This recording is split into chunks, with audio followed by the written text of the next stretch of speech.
Lions just recovered a fumble. Bits of wisdom. It's Harry Houdini, I'm pretty sure.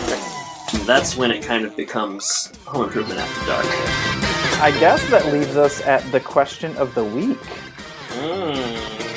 Very good. I don't know if you noticed, Jordan, but a really cool aerial shot of the table. Reasonably funny. User review.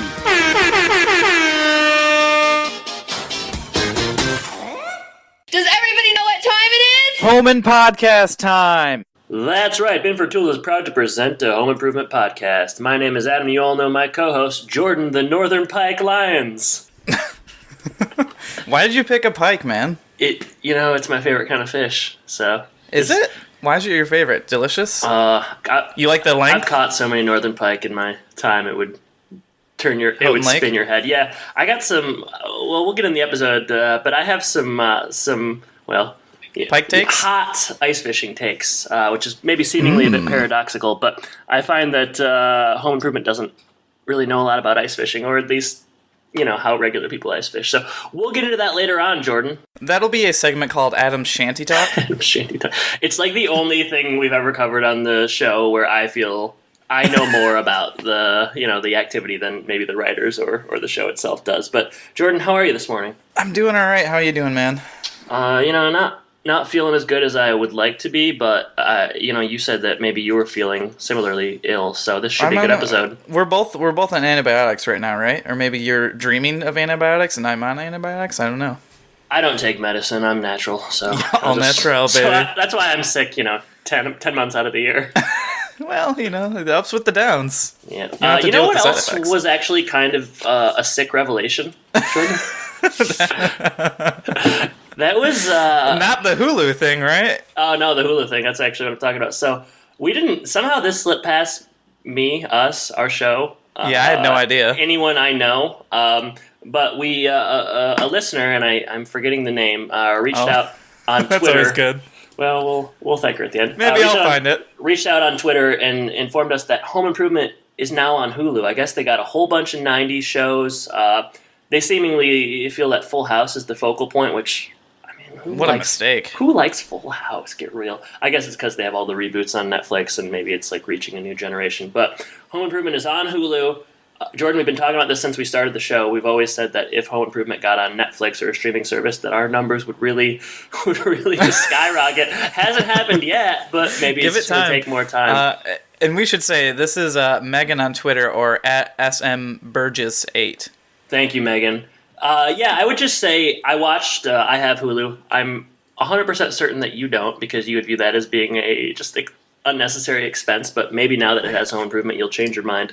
Well, I got the DVDs, so it's not really. Don't really need it. All right, I'm going to stop you right there. Hulu versus the DVDs. I mean, you wouldn't believe the definition on this. I'm certain it's better than Daily Motion. But. Well, this is what I'm saying, Jordan. Watching it on high def, or in high def this morning for the second time on my television, I saw things I'd never seen before. For instance, I can't wait to hear about them. I thought that Mark was Japanese the whole time. Oh no! Yeah, now I know he's not. So, and I just other small details like that. But no, it's shockingly great news for me, because Daily Motion streams were just so poor, and I, for whatever reason, just was not getting those DVDs. So you just couldn't get them. Hulu went up Saves and the day. Totally redeemed itself. So, no, it's actually really great news, and hopefully now that it's on Hulu, more of our fans and listeners can watch the show along with us. So I think it's great news overall, Jordan. I agree, yeah, and we'll see. We'll see if our numbers do climb. It seems like we're putting some pressure on ourselves to produce an even better podcast now that we will have new listeners. I'm not. I don't feel any pressure at all. No. In fact, I may rebel and put out a worse product. Oh, that's good. No. Do you feel any pressure about the upcoming board game episode that you now have to do? Segues on segues. Jordan, I am so surprised by those results. And usually we talk about this kind of thing at the end of an episode, but I think we should address it now. This is too important to talk about later. The poll results, would you listen? And I'm stalling because I need to find it. So, Jordan, I'd like you to talk about the logistics of a potential episode where we record ourselves playing a board game. Here's what I imagine, Adam. We have to get on Google Hangout or something. And we'll have to stream to each other, so that we have the two windows open. We have the Adam cam and the Jordan cam. Mm-hmm. We'll both have really cool backgrounds with a bunch of home improvement memorabilia that we have all over the walls and stuff. Or maybe it'll just be like. So it's gonna. You think it'll be a video then? I would imagine that's more interesting, and then we'll have a video product, and then we can do an audio product for the podcast. Kind of a two for one deal there. And, that way I can at least see what's going on. Because you're the only one with the board game. See, that's the difficult part, because I would almost pay to send the board game to you just so I don't have to be the one that deals with all of the actual moving of the pieces. It's not that I don't have faith in myself to be able to understand the game. It's just a lot of responsibility and a lot of effort. But I was able to find the poll, so before we go any further, okay. Must have been September 27th, so a while back. Poll said, if we played the Home Improvement board game and recorded it as an episode, would you listen? 15 votes, so more than usual. Not a bad sample size.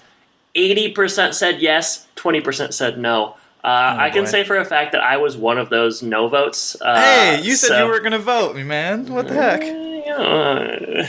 Play is going to play. So 80%, I find that shocking. I think it's really hard to believe. And I hope that those of you that voted yes, put your money where your mouth is, and that this episode does get downloads, because if we spend time playing this board game and nobody listens, that's going to be a disappointing thing. Yeah, I'm going to have to spend time editing that and everything. I maybe I'll buy a copy of the board game too, so we both have our own. That'd be great. I don't want you to spend a lot on it though.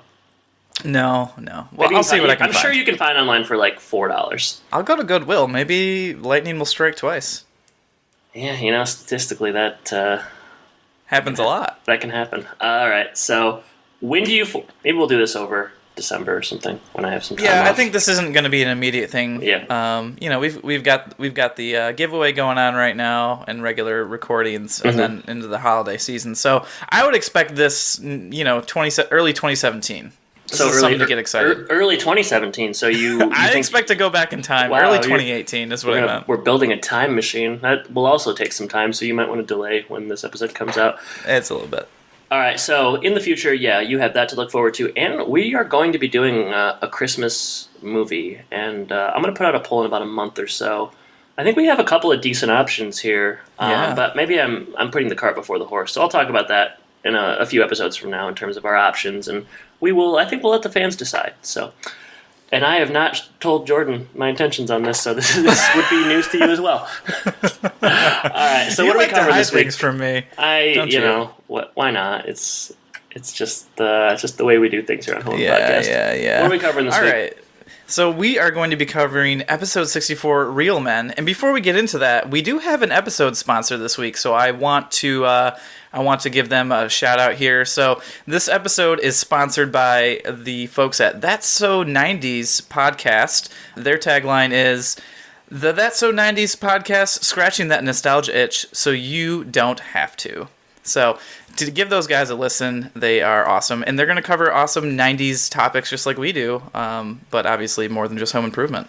If you like the 90s, you're going to love those guys. Home Improvement, Clinton, Sister, Full House, Nickelodeon, the song Barbie Slime. Girl, people saying that's dirt. Weird tall boots that go up to your ankles that are leather, like my sister wore. Holy jeans.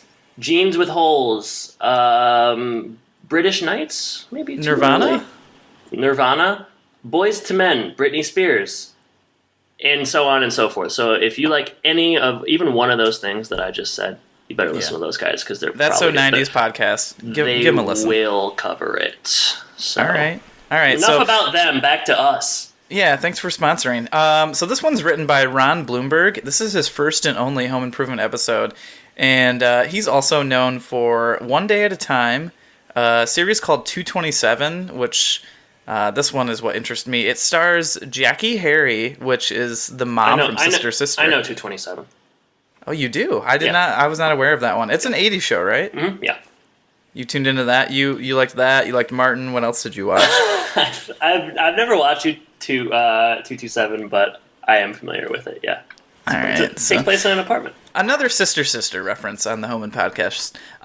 This one aired January 26, 1994.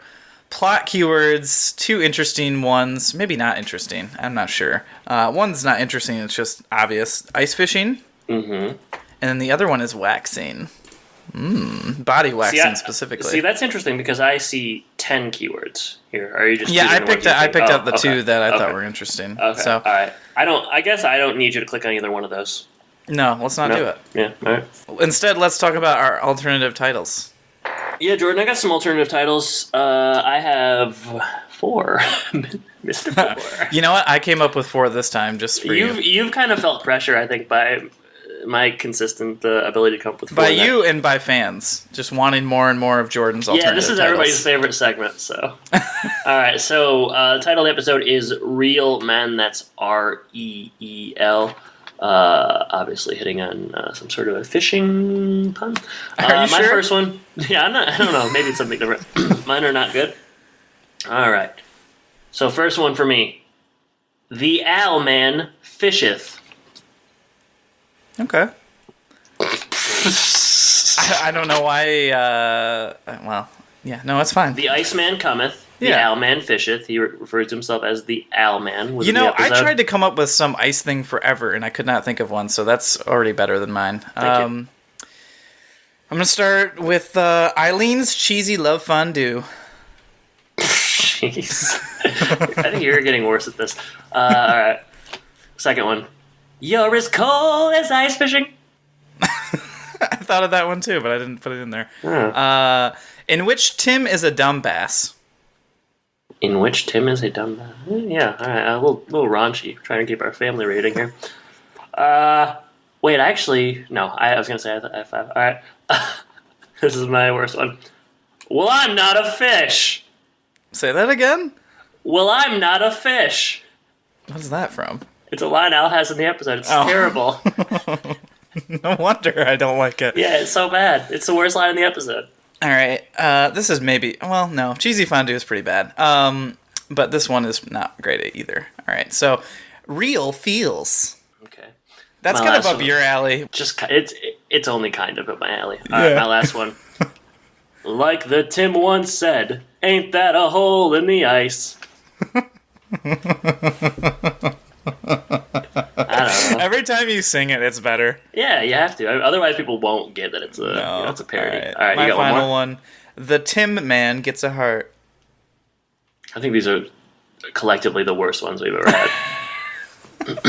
But all right, we digress. Perhaps we don't dwell, and we just go to the plot synopsis. Mm-hmm. This is second straight week by SC Gary 66 or Sk Gary 66.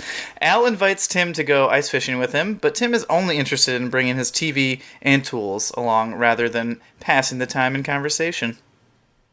So apparently there's no waxing at all.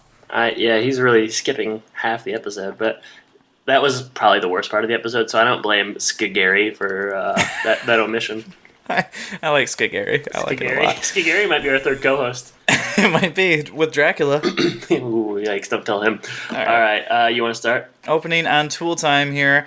Tim and Al walk through separate doors. They're at the same time, the logo kind of pops up and falls away. You want to know the shocking thing? So I'm bragging about how I have such clear... You didn't see the logo, did you? I didn't see the logo, no. What's wrong with you, man? It's like you have a beef with the logo? I mean, yeah, I do have a beef with the logo, Prima Donna. This is kind of like a Biggie Smalls Tupac beef, so somebody's going to get... It's going to end poorly for both of us in that regard. All right, so they're going to do a What's New with Binford segment here. They're coming out through these couple of doors, and they're going to talk about wood filler. So, you get holes in your door frame from nails, stuff like that. Al makes a Brill cream joke, reference. Brill cream, sorry. A little dab will do ya. Yeah, I had to look up what it was, because I've definitely heard that before, but I didn't know what it was from either. It's from a bygone era, but yes. Tim does not like that reference, though. No, yeah. Tim does so many of these kind of jokes. I'm surprised that he's angry, but yeah, Al's trying to take his shine, and he doesn't like that. Yeah, that's for sure. They also want to talk about a new kick plate to protect the door? Because I know how often you're just trying to kick in doors that get jammed. That was like my big thing was like I've said this before, but like they're describing a scenario that I can't think is that common, but maybe I'm wrong. Yeah, there's just a lot of the doors that I go through, at least, do not get jammed like this, and I don't find myself kicking them. A door getting wedged, and then you have to kick it. You have to kick it open, so you need to install a kick plate. Like if your door's getting jammed that often, probably should just get a new door, or just like fix the jam. Maybe hot door takes. Get a new door. Get a new door, and maybe use your shoulder instead. Don't kick your dirty shoes. Anyways. Tim gives a demo on how this kick plate would work, and then, first Al gives a demo, and then Tim gives a little bit firmer demo. He wants to show people how strong this kick plate is, and apparently his leg just has no accuracy, and it misses the kick plate and kicks through the door. Yeah, it's not hilarious a strong opening. hijinks. It's not a very strong opening scene at all. There's been a long, they like to start the show with these tool time openings because I guess they don't spend a lot of time on tool time otherwise, and a lot of the cold openings have been really bad lately. Yeah, it's strange because third season as a whole has been, a major improvement from the second season and probably better than the first season even. But yeah, these cold opens they have not figured out yet. Although we do really like Al's mom as Godzilla. Oh my gosh, I mean they for whatever reason they feel compelled to start off the show with tool time. I guess because they might not have the opportunity to do so later on. But yeah, these have been rough. Yeah. But after the commercial break, or the credits, I should say, we are back at the tool time. After the show, Al's thinking of buying some he says he's buying some property. It's misleading. He's going to buy some property on Saginaw Bay. Have you ever been to Saginaw Bay? I have, yeah. Didn't spend a lot of time there, but I've been there a couple times when I was younger. What's it like up there? Well, the place that we spent a lot of time was Caseville and Port Austin. So Caseville is on Saginaw Bay? I believe so. Wow, I didn't know that. A lot of people talk about going to Caseville. That's a nice spot. Yeah. They've got some stuff there, some nice little touristy shops and little delis and stuff like that. But right on the little bay there, it's nice and beautiful. But yeah, I mean, it's just one of those. It's like being on lakefront, except for bigger. Pure Michigan? Pure Michigan. Question mark? For sure. All right, so Al first says he's buying some property, but then he says he's actually buying an ice fishing shanty from Mark. This is one of my first major issues. Marv? It's Marv? Yeah, Marv. From Home Alone? Yeah. Marv! This is my first issue with this episode. Tim doesn't know what an ice fishing shanty is? That's Tim's a man's man. He hosts Tool Time. He loves everything outdoors. He spends all of his time in the garage. He's never heard of an ice fishing shanty. Not only that, he doesn't want to be there at all. Really, when he gets there, he thinks ice fishing sounds like awful. It's really strange. I don't know why they did that. My problem is Al just keeps spreading out all over the state of Michigan. He's got a place in Metro Detroit. He's got a Houghton Lake cabin, and now he's going to have this shanty. Where can you go to avoid Al? Yeah, that's a fair point. But really, Jordan, back to my more serious point. How does Tim, one, not like ice fishing, not really know anything about ice fishing, and not know what a shanty is? That's kind of absurd.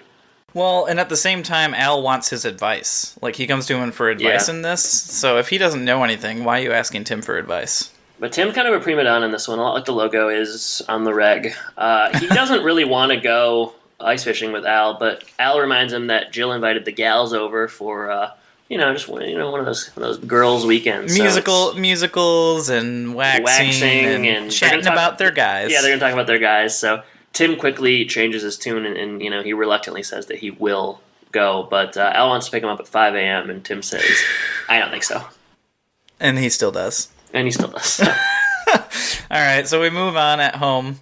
The boys are hanging out with Dad in the morning, and they are really thrilled not to be going with Tim on this little ice fishing trip, which you would think at least Mark would be excited about this, but I don't know. I mean, you've been ice fishing, right? You're the ice fishing expert. Is this too early to bring this up, or should we wait until we get to the shanty? We should wait till we bring to the shanty. It just seems like something that boys would like to do with their father, but they're not interested. It's fun. They would like it. I don't know what they think that they're. Here's their problem. It's just going to be cold. It's going to be 7 below zero up at Saginaw Bay. That would be perhaps a Saginaw Bay record. I was kind of thinking about this too. Would the bay be like frozen over enough?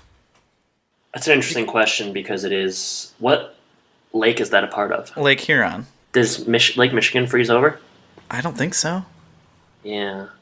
People probably are like, you guys are so stupid. I don't think so either, Jordan. That's an interesting point. See, I hadn't thought of. Lake Michigan definitely doesn't freeze over. That's for sure. I don't think Lake Huron would either. They're too big. But lakes like Houghton Lake, they will freeze over. Yeah. So should we just stop? That was a little strange. Should we just stop this episode? I mean, if the whole episode's built on a fallacy, I don't want to continue. Yeah, that's usually our problem. Let's just talk more about the Hulu and high def and things like that. Well, that is a good point, Jordan. Yeah, that's what I'm wondering. Anyways, so the boys aren't interested in going. But Tim says, he'd rather be ice fishing than stuck watching musicals. And they talk about what musicals they've got. They've got The King and I, which Tim says is about Elvis. And that gets a laugh from the crowd, but not from anyone else. And then the doorbell rings. Al and Eileen are here bright and early. We're to assume this is right around 5:30 in the morning. And Eileen came over to drop him up just so she could see him until the very last moment. So they are very much in this lovey-dovey phase right now. Al has a great hat on, I should say. He's got one of those ones with ear flaps, and they're up right now. It's like a regular ball cap with ear flaps that go over. Looks good. Al and Eileen say goodbye to each other. Very, like I said, very lovey-dovey. Tim and Jill do the same. They echo the Al and Eileen love here.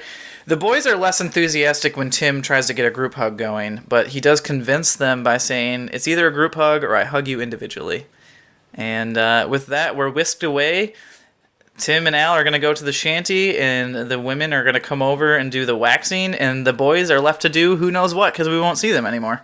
They're going to do whatever they want. All right, so they being Tim and Al enter a shanty, and I will apologize. There is some weed whacking going on. I would say 5 to 10 feet below me. As there always is. It's a perverse trick the universe is playing on me. But, this is a show about tools. The tool is being We're authentic as well. So this is authenticity is paramount in this counterfeit world. All right, so Tim and Al enter the ice fishing mansion. And I say that because, Jordan, I've done a fair amount of ice fishing over the years, probably once or twice a year since I was real young, probably 6 or 7. My dad was real into it, and I've never seen. I mean, I'm sure they exist, but I've never seen a shanty quite this cabin-like. It's not necessarily the norm to sleep in your ice fishing shanty. You might have most shanties are kind of like tents almost. They exist to shield you from the wind, and then you go back to your cabin. But I've never ever heard of someone sleeping in bunk beds in a shanty. This is a little bit more like, I don't know if you ever saw Grumpy Old Men. But yeah. This is a little bit more like their shanties. They have little shanty towns, and they're built up like this. And it does, I mean, this one's insulated. This one, like you said, has bunk beds. It's like an efficiency apartment with how big it is. Yeah, so. it's like a studio. But Tim's still nonplussed. I mean, it's the nicest shanty I've ever seen, but he's still not into it. And this is, again, where I have problems with Tim not... he should love this. I mean... He's a man's man. This should be right up his alley, but he's not into it. And apparently he's just never ice fished before because he seems to know nothing about it. So I think does he get out the TV first, or do they work on the hole? I believe. No, he starts unpacking. Right. Al's over sitting on the bunk or whatever. He starts unpacking, takes out a TV, a radio, and of course the all important sawdust smelling hand cleaner. Oh man, that is it's a MacGuffin if ever there was one.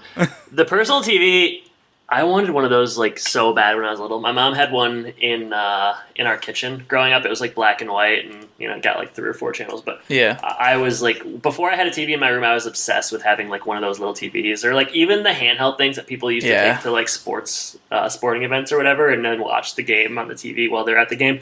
A little bit stupid, or I guess pointless, I would say. But I really wanted one of those TVs when I was little. I remember flying home from Orlando at like the Orlando airport, and in the early 90s they had like these little seats that had mini TVs for the seats in the airport, and it was like, oh, you put in a little change or whatever and it turns on. You could watch it like, I don't know what's on, Rosie O'Donnell or something at 2 or 3 in the afternoon. But man, we all were drawn to those little TVs. Little did we know in like, I don't know, 20 years it was going to be streaming smartphones everywhere. So. Now we take it for granted, but man, I thought that would just be the greatest thing in the world. So Tim brought a whole bunch of basically distractions from Al, I would say. TV, Hot Rod Magazine. It's his distraction bag. Distraction bag. He brought how do they explain the sawdust hand cleaner? Like, what is the function of that? Just to get the fish smell off your hands? Yeah, I mean, you're gonna get dirty messing with those worms and whatever else you got for bait, and there's not obviously running water there. There is cold water. Yeah, there's a lot of cold water. So then, and this is maybe the biggest issue, where Tim chisels a hole that just like, that would take you that'd be so hard. There's augers that you use where it's basically like, I don't know, it's a sharpened kind of metal, and you turn it in such a way that it gives you a circular hole. Even using an auger is difficult, but chiseling away at the ice, I mean, 1, you wouldn't get a perfectly round hole. 2, it would take like hours and just be very difficult. It must be a very special family chisel that Hal Borland gave Al. That's why. The ice, if he gets through so quickly, there must be like 3 inches of ice, in which case like the shanty and the bunk beds would have already busted through. So I know I'm poking a lot of holes at this, but I got real beef with it. You're poking a hole in the ice of this episode. I mean, I'll tell you what, Jordan, I get what you're saying, and you're right. It's just these are very... If you're thinking about ice fishing, they're just skipping over, the main characteristics of it. But none, Tim uses a chisel to chisel a hole, which again is absurd. He drops the chisel into the ice, into the water. We find out, that this was Hal Borland's and it belonged in Al's family. And I'm thinking, Al, don't give that to Tim if it's anything that you value at all. He should know better. I also was kind of thinking that's a little bit of a weird thing to hand down. But, in a tool sense, in a tool family, maybe it makes a little bit more sense. Your dad didn't give you his chisel yet? Not yet. Okay. I did get some tools, like a hammer and such. Okay. Do you have any like family heirlooms, tool related or non-tool related? Definitely not tool related. Maybe my grandfather's or grandfather was a bit more mechanical, but my dad's better than I am. But he's no Tim or Al. He didn't pass heirlooms, it on to you though. Oh gosh, no, not by any means. It's pathetic. Family heirlooms, nothing is coming to mind. I have a lot of, nothing that I have yet, I don't think. I'm sure that there are things that'll be passed down to me, but I can't think of anything off the top of my head. What about you? Yeah, I have some. I have some stuff from, like, my grandma's old books and stuff like that, and there's some, like, even, like, children's books that she read when she was a child, which is pretty cool. And then there's, like, this really old trunk that my great-grandpa made for my great-aunt. That's cool. And it's got, like, the date it was made and all that kind of stuff. So that's in our room right now and kind of holds a bunch of that stuff. And then Andrea and I have kept some old blankets that were made by grandmas and stuff like that. So that kind of stuff. Not so much the tool-related. I said my dad did give me some of his extraneous tools, but... nothing beyond probably that. not. He probably gave them to you out of function, not necessarily lovingly. It's not like this is his beautiful hammer that he used for a long time. No. So basically Tim puts the chisel in the water, and Al's starting to get mad. They only put 1 hole in. I think legally you're allowed to put 2 or 3 per person, so as to maximize the number of fish you might potentially catch. But Al's kind of cocky. He thinks he's just going to get all he needs. I know, and they're also, this is the last thing I'll say, but... you would set tip-ups, I would imagine. They're diddle fishing, which is something you can do on the ice, but it's not the only thing you would do. You would also set tip-ups in an area around, because, ice fishing is predominantly done with tip-ups. But, all right, that's the last thing I'll say. I'm done. But I just, really stuck in my craw here, so... It grinded your gears. Yeah. It's good to see that we actually have some sort of expertise on the show. I just know that it's not interesting for people to hear that, necessarily, but, Maybe it is. We'll see. we'll find out. I mean, we obviously don't know what's interesting to people because we put up that board game poll expecting one result and we got a different one. So. Sure, we have little awareness of what people want. So we head back home, Jordan. What are the ladies doing? Well, there's some snacks strewn about on the table as the women are watching. They're watching one of the musicals. I forget which one, but they mentioned Gigi. I don't know if it's called Gigi or not, but I think so. Eileen, Marie, and Jill are there, and they also have some stuff on their upper lip. So I guess that's some hair removal stuff there. See, I thought they were like waxing it off, but I think that they were bleaching. Yes, bleaching. Yeah. Mm-hmm. So that's what they're working on right now. They start talking about romance and how the married girls, Marie and Jill, do not have it anymore with the meat man and the tool man. But Eileen still has it with Al, and she's just so in love with him right now. But Marie and Jill kind of bring her back down to earth, tell her what's in store. Some burping in the bathroom and some other noises and smells. Some really lame jokes is what I would say. Yeah. So it's a short scene, and we just kind of are like, oh yeah, these are what these women are doing while everyone's at the shanty. And then quickly we move back to the shanty. Back to the shanty. A lot of short scenes in this one. Yes. Yep. A lot of shanty talk. So we're back at the shanty. Al is fishing. Tim is focused on the TV and Gilligan's Island. I think he's getting half Gilligan's Island and half the Pistons game. So he makes some jokes about like Gilligan's Island characters being on the basketball court and doing stuff like that. I tried to come up with a title that reflected that, but it was quite hard. Gilligan for 3 was the best I could do, and I thought that's not good enough. I would have liked that one. Yeah. It's better than the cheesy fondue. But Al says there is more to fishing than just fish. So he wants them to get away from their women, get away from the world, spend time together, talk about man stuff, talk about their feelings. Tim says, I'll turn the sound down so, he can multitask here. And he has practice doing it with Jill. So he's obviously not interested here. He's not giving Al the time of day. And Al tries to share even though Tim isn't really listening and it doesn't go well. And then Tim quickly decides, you know what? I'm going to turn off the TV. I'm going to focus, but let's make a bigger hole. Let's get some more fish coming in here. And you can kind of see where this is going. It's telegraphed a million miles away. He starts working on the hole. Al advises against this. It's like a tool time scene here, but in the shanty. And Tim, after doing a little bit of work with the chisel... He's basically... he starts stomping. Right? He starts stomping and falls through the ice. Luckily, he doesn't really go under the ice. He just kind of falls through and then bounces back up. Yeah. And he says, once you fall through, it's kind of exhilarating. It's really stupid. It's kind of like when he falls into that porta-john a few episodes back. It's the same kind of thing. It's just, you see it coming so far away, and then it's just not a lot of satisfaction in that one. For me. But you can't get no satisfaction. You got that right. So, next scene, Tim's cold, and he didn't bring a change of clothes. Tim really hasn't ice fished or apparently done anything in the winter or been on a... winter vacation or anything like that. He's ill-equipped for anything that this trip might hand him. But no change of clothes, and he's freezing, so he has to try on Al's clothes. And this, you can guess where this is going because Al is so much fatter than Tim. Evidently, Al must wear like size 46 or 50 pants. I tell you what, he's got the flannel shirt on, and he's got the pants, and the pants are just way too big, and he's kind of moving them around side to side, and. It's played for laughs. I didn't love it, but Al's the writers on the show think that poor Richard Karn is just morbidly obese. When, like I've said, in reality, I bet he's maybe 20 pounds heavier than Tim. Yeah. 20. Maybe it's the beard. It's all the beard, and they're very confused by that. Maybe. I don't know. But we also learned that Tim lost the car keys when he fell in the water, which. I don't necessarily know how that worked. Fine, but, I'm not happy about it, but fine. Yeah, it's whatever. So Tim is really ruining the trip for Al. He's being rude, and he's ruining everything, Jordan. Yeah, he really is. He's doing what he likes to do on Tool Time, basically. This is just everything gone awry. This should have been Tool Time on location. Yeah, they had a camera there. Yeah, man. Did you notice that in the shanty they did a bunch of different kind of camera angles and camera shots to keep it interesting? It didn't work. It didn't. But they have one that they're shooting from the ground, and they have one where they're panning across the shanty. Actually, and all this I kind didn't of really stuff. notice that.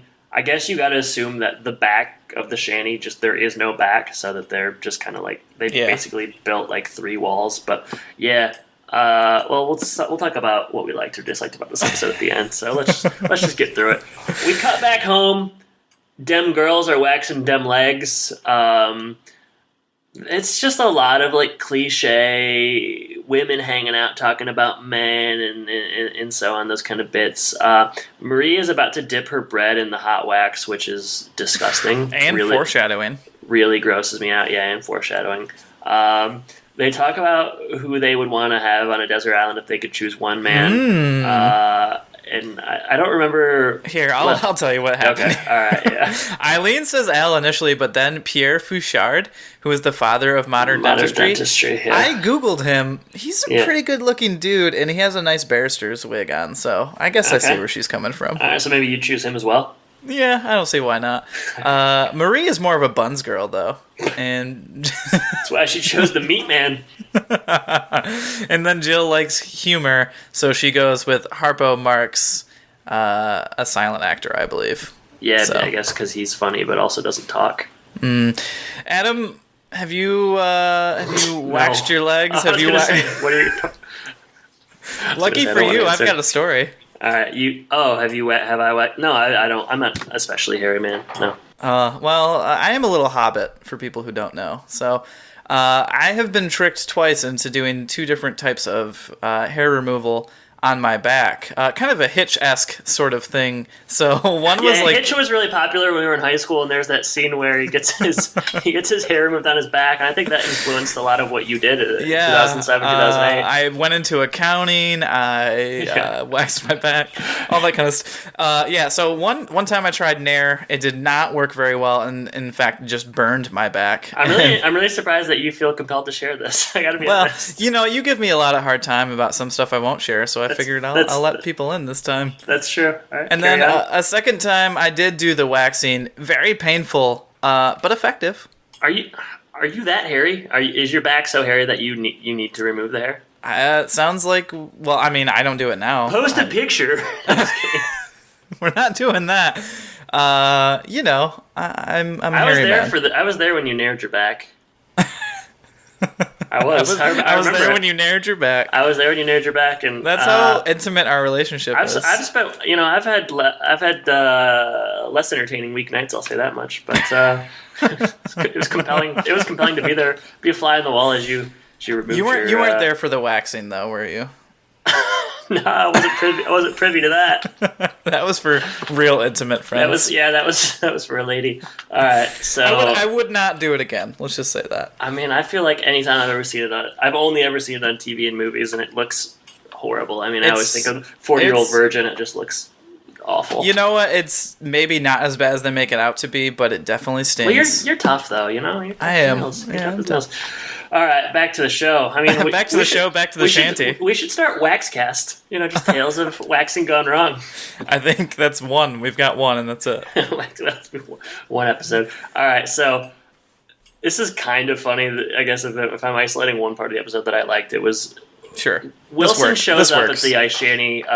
There's like a knock at the window, and you see Wilson's face, and I guess it was kind of a surprise because I didn't see it coming. I didn't see him coming up in this episode, but they called him because he's got a second pair of keys. Got an extra set of keys. I guess I did skip one thing. Prior to Wilson arriving, Tim's trying to double the heat in the heater, which, I mean, go ahead and take a wild guess where that's gonna end up. But Wilson arrives, he brought up an extra set of keys. They do the thing where he's bundled up, and then he comes inside and he takes off his first layer, and he's still bundled up. His chin and his bottom part of his face is still covered, so I guess I always kind of get a laugh out of that, even though it's repetitive. Wilson's got a lot of fish. He's got a lot of fish. There's a surplus of fish, and some folks just gave him theirs. And then Wilson kind of really leaves Tim hanging out to dry. He reveals that the sawdust hand cleaner that Tim gave Al has prevented any fish from coming their way.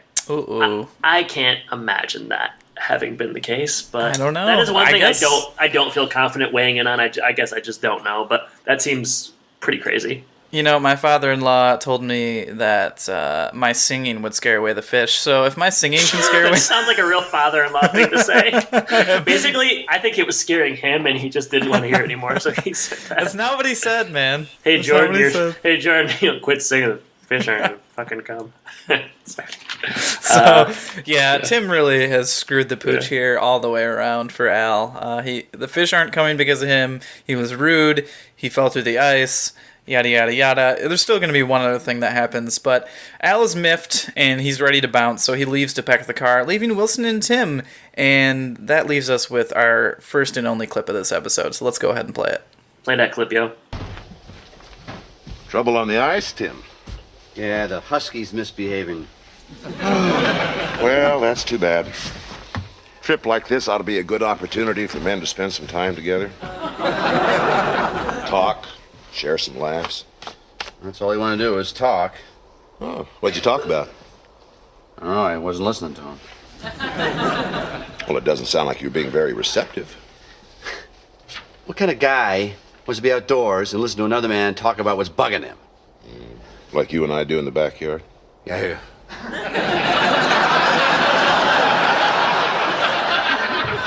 You see, Tim, friendship is a symbiotic relationship. Two people have to contribute equally. Yeah, but it's different with you and me. Well, why is it different? There's a fence. Well, fence or no fence, I think Al just wanted you to listen. Thanks again, Wilson, for coming all the way up. Yeah, we'll meet you at your car. We'll all caravan home. Okay, yes, indeed. You got everything? Almost. You know, a little while ago, you were talking about how your life's become real full. What were you talking about? Tim, I don't want to talk about it now. Oh, come on. Good friendships are kumbaya-tic.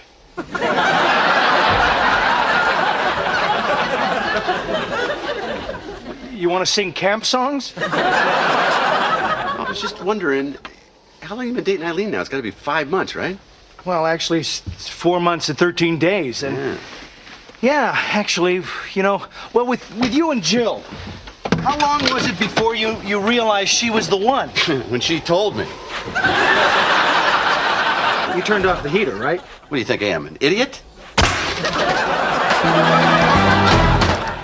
All right, so Wilson and Tim are chatting here. Wilson says that this, it seems like a natural, good opportunity for men to talk.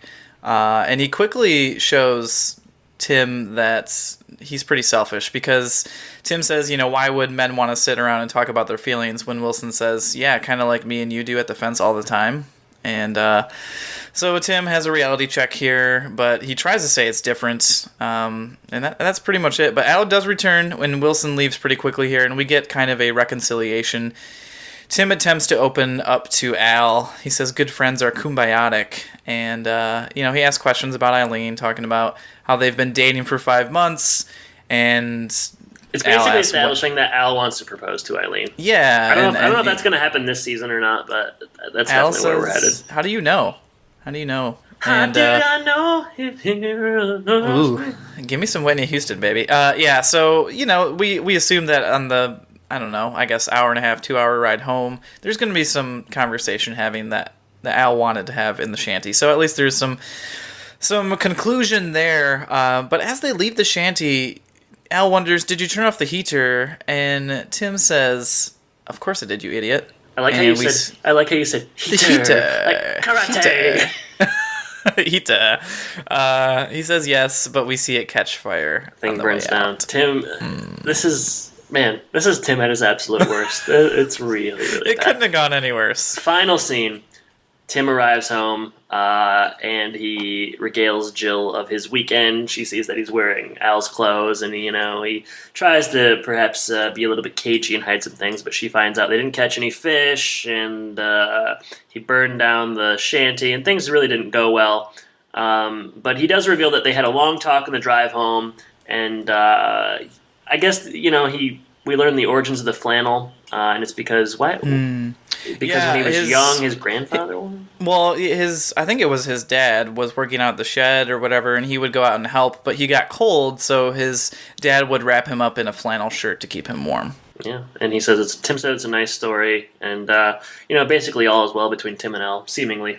Al's so low maintenance as a friend. Like, if that's all it took to win Al back was to listen to him talk on the ride home, then it's a pretty good friend to have. But, we also do learn that there is no shanty clause because Tim says, it shouldn't be a problem for Marv that I burned down his shanty. I bet you there's some clause in there. Jill says there's no shanty clause.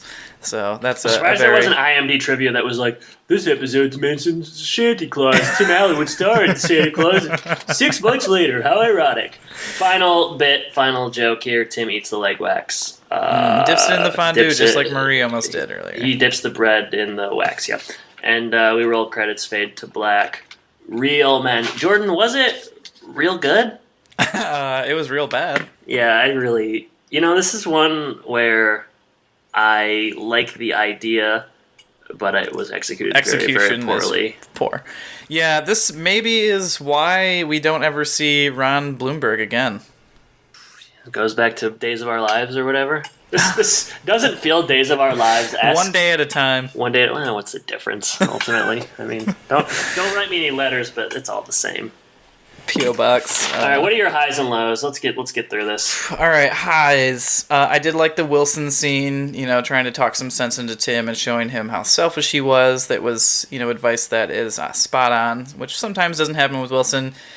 I mean, I liked the fact that they got out to this shanty set. I thought it was a pretty cool set with the bunk beds and stuff. It'd be a pretty cool place to hide out, I feel like. But, You're gonna get into some trouble? You're gonna get some hijinks? Yeah. A plan might come together in this kind of a shanty, don't you think? I mean, that's what I was waiting for. It never happened. That's why I'm so I also disappointed. do like the line where like Tim is trying to say, something happening to the shanty, and then he says like, I burned it right to the ground or whatever. Yeah, that's a good delivery where she's like, I don't remember exactly how it goes, but it's a good delivery. I know what you're talking about. I did like that.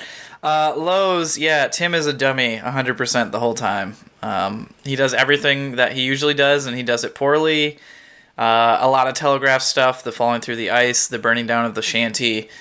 I didn't even really think about the logistics of like him not understanding ice fishing because, I've never been myself, but you brought up some really good points there. So all in all, just not really entertaining. The waxing stuff was not really great either. They just kind of showed like, this is what men do and this is what women do.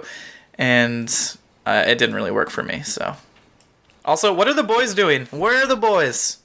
We them boys. I don't know, Jordan. It's never great when the show tackles like the gender norms in such a like black and white kind of way, like cutting back and forth. Never works out well. Highs. I echo many of the same things that you just said. The Wilson scene is really. I guess I would say the final two scenes are of a certain quality. Wilson coming and the basically the fence segment happening in the shanty. Yeah, that's cool. I liked it. It worked for me. I think I was just happy to not have Tim ruining everything. And then Tim arriving home, like you said, the Shanty Claus line is solid, and then there's some good deliveries there. Other than that, I did like the idea. Like, it should have been a good episode. I think it's a good idea. But it just wasn't, and I guess it'll lead me into lows. The pratfalls were not funny, telegraphed a million miles away, just not especially well done. I thought the stuff with the women at home was like quite unfunny and just kind of grating. Tim didn't do anything right. He acted like a buffoon. He was just very, very unlikable until the final minute, which is not entirely unusual, but this was like really magnified. Like, he was just not a good friend. He was not into the ice fishing. He was just kind of a sourpuss throughout. It's hard to keep you engaged throughout an episode when, like, for the first 18 out of the 22 minutes or whatever, he's just, like, completely unlikable. Just being a jerk. And then, obviously, like, I guess I'm less concerned with the show not getting ice fishing right as I am with Tim not knowing anything about ice fishing, because it just doesn't seem true to the character. I just can't imagine a world where a guy that hosts a show called Tool Time and prides himself on being a man's man doesn't like or know anything about ice fishing. Just seems illogical. But not a great episode, but, hopefully the next one will be. Hopefully it will be. All right. Let's move on to Sean's social media corner. So if you want to reach out to us, you can do so. You can comment on our episodes like Laura did on thehomeandpodcast.com. Laura left a message that said, weird episode, but good podcast. So I don't know if it's a backhanded compliment. What was weird about the episode? What did we cover? Maybe last our week? dreams. Our dreams. Oh, the dream on. Oh, you're. I forgot we're not calling her. We'll just call her Laura. Maybe she didn't like the Tarzan stuff. Maybe she didn't. I don't know. Anyways, you can reach out thehomeandpodcast.com. We're at Facebook, or we're on Facebook at facebook.com/homeandpodcast, Twitter at homeandpodcast. If you want to support the show and get in on that awesome giveaway that we're doing throughout October, you can either donate to us for as little as $1 a month on Patreon at patreon.com/homeandpodcast, or just leave us a 5-star review on iTunes if you like the show. That helps people find us, and that gets you entered to win a copy of Tim Allen's best-selling book. Which one is it? Is it Don't Stand Too Close to a Naked Man? Is that right? It is Don't Stand Too Close to a Naked Man. It's autographed. I want to make it clear it's autographed by us, not Tim Allen. You wish. Not on your life. So, yeah, it's all you have to do is give us an iTunes review, donate to the show. Jordan, people that have already donated to the show and or left us a review, are they entered allowed to win. To be in the contest? They are entered into the contest. Yeah, so we're doing this. But don't sit on your laurels. You know, if you've done one and the other, do the other and get yourself 2 entries. When the clock strikes midnight on All Hallows Eve, that's when the contest ends. So you have until the spookiest part of the day, on the spookiest day of the year, to enter this contest. You say it like it's a threat, really. Hey, in some ways it is. But, many will enter, a few will win. No, I don't know about that. But enter the contest, have some fun with us, give us those iTunes reviews. It's been a minute. At least like 16 to 20 people have entered already. Just because they've already done that. They entered before they had the foresight to enter before the contest even started. So good on them. Adam, what's new in the Twitter sphere? What's new in the Twitter sphere, Jordan? Not a lot. I posted a really lame poll. I posted a really lame poll this week that only got 9 votes, and it's like, well, it's. You don't even know what it is? Do you have reoccurring dreams? If so, holla at us with the specifics. 44% said yes, 56% said no, 9 total votes, nobody hollered at us. So that's on me for a bad poll. I posted about the Tim Allen giveaway. That's what the book looks like. It's the softcover edition. What else? The biggest Twitter news was just finding out that Hulu Home Improvement was on Hulu, and we already shouted out the person that let us know. So yeah, just keep reaching out, and I'll do better with the polls, or I'll try to do better with the polls, but no guarantees. No guarantees. Yeah. Alrighty. Did you come up with a preview for the next episode, or did you just decide that you're not going to do that anymore because you hate it? I didn't come up with one. I don't know that let me look at the title here. And it's called The Colonel. Yeah, okay, fine. Family trip to well, they can't use KFC because they would never shell out for that kind of dough. Can I tell you? I know. Her dad's going to come. Her dad's going to come and ruffle some feathers. You know what? You like to go for what's really going to happen, and I like to go for the absurd, so I guess I'll say mine then. Mark entered a KFC sweepstakes for free fried chicken for a year, and guess what? He won. Jordan, they would never use KFC on the show. No, I know, but I like the idea of it. As a result, the family has to star in a nationwide commercial for the company, and Tim tries to use the national attention for Tool Time fame, but it ends up alienating the family. So we're going to have to deal with the dynamics of that. Let's, I'm just going to go ahead and say RIP to this segment. We're never doing it again. So say your goodbyes to this segment, because that's the last one we ever did. Sorry. I will remember you. Bye, bye, bye. Yeah, I would be very hesitant to put a poll up there and say do you like this segment? Because it seems like people will say yes. Anything because they are supportive, which is nice, but I don't want to do this anymore. But if you did put on the poll you have to write why you want us to keep it, no one would do that. So I guess that's a foolproof way. That's true.